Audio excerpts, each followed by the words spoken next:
America Bharat दिफाई मुआहिदा, Pakistan के लिए नए खदशात और चैलेंज। हालिया दिनों में अमेरिका और भारत के दरमियान तय पाने वाला नया दिफाई मुआहिदा जनूबी एशिया में ताकत के तवाज़ुन को एक नई समत देता दिखाई दे रहा है। ये मुआहिदा न सिर्फ दोनों ममालिक के फौजी ताल्लुकात को मजबूत करेगा, बल्कि उसके असरात बराह रास्त पाकिस्तान के दिफाई, सियासी और सफारती मैदान पर भी मरतब होंगे। अमेरिका भारत ताल्लुकात की नई जहत। अमेरिका और भारत के ताल्लुकात में गुज़िश्ता 2 दहाइयों के दौरान नुमायां बेहतरी आई है।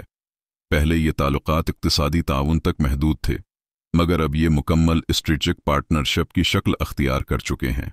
दिफाई मुआहिदों की एक तवील फहरस्त है, जिनमें BECA basic exchange and cooperation agreement, COMCASA communications compatibility and security agreement और LEMOA logistics exchange memorandum of agreement शामिल हैं। इन मुआहिदों के जरिए भारत को अमरीकी जदीद तरीन फौजी टेक्नोलॉजी, सैटेलाइट डेटा, जासूसी निज़ाम और जदीद हथियारों तक रसाई हासिल हो गई है। पाकिस्तान के लिए इस मुआहिदे के मुमकिन असरात। पाकिस्तान के लिए ये दिफाई इत्तिहाद कई सतहों पर तशवीश फौजी का तवाज़ुन में बाइस बगाड़। है।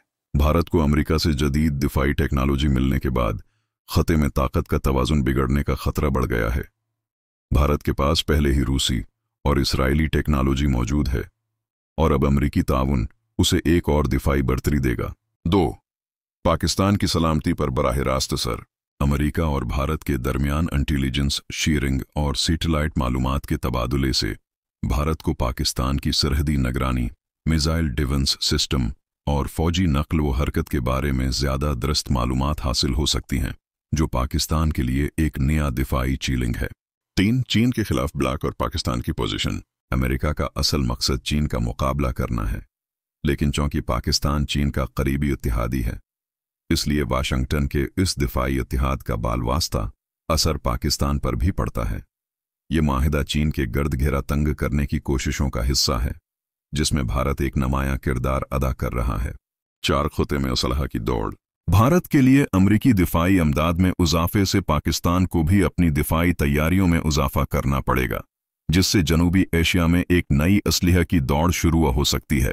ये दौड़ अमन के बजाय अदम इस्तेहकाम को जन्म दे। पाकिस्तान के लिए मुमकिन हिकमत अमली। पाकिस्तान को इस बदलती सूरत हाल में अपनी खारजा पॉलिसी में मतवाजन रवैया अख्तियार करना होगा। चीन के साथ ताल्लुकात मजीद मजबूत करना। चीन पाकिस्तान का सबसे अहम दिफाई और इक्तिसादी शराकतदार है। सीपीक जैसे मंसूबे उस ताल्लुक को मजीद वसअत दे सकते हैं।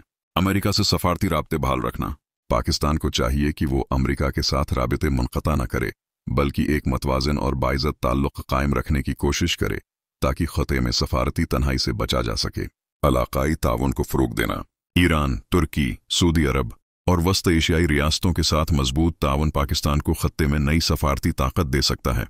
अमेरिका भारत दिफाई मुआहिदा सिर्फ 2 ममालिक का बाहमी ताउन नहीं, बल्कि एक नई जियो स्ट्रेटेजिक सफबंदी की अलामत है। इस मुआहिदे से जनूबी एशिया में ताकत का तवाज़ुन मुतासिर होगा और पाकिस्तान के लिए नए चैलेंजेस जन्म लेंगे। ताहम अगर पाकिस्तान हिकमत, बसीरत और मतवाज़न सफारतकारी के साथ आगे बढ़े, तो इन चैलेंजेस को मौक़े में बदलना मुमकिन है।